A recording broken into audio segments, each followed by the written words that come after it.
How tall was Confucius? One ancient Chinese text recorded Confucius' height 9 feet 6 inches. But how tall is 9 feet 6 inches? During the Warring States period, 1 foot was equal to about 22 centimeters, while during the Western Han Dynasty, 1 foot was about 23 centimeters.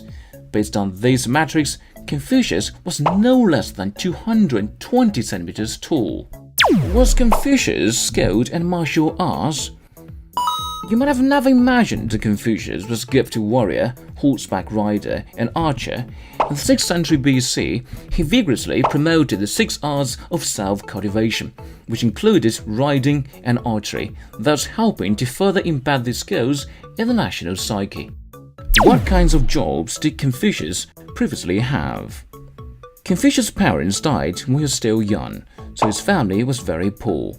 In order to survive, he learned many skills. He once herded cattle and sheep and also worked as a warehouse manager. What's the core of Confucianism?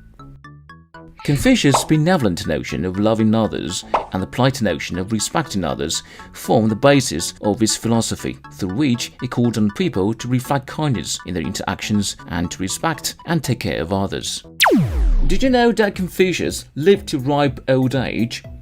More than 2,500 years ago, the average life expectancy in China was less than 30, but Confucius lived to be 73, making him one of the oldest men of his time. Where was the earliest known likeness of Confucius unearthed? At the end of 2015, an archaeological excavation in China's Nanchang at the marquise of Haihun Cemetery, which dates from the Western Han Dynasty, unearthed several lacquer screens on which were written texts recording the life of Confucius, as well as portraits of him and his disciples. Why is Confucius carved into the pediment of the U.S. Supreme Court? Carvings in the pediment of U.S. Supreme Court include Confucius, Moses, and Solon.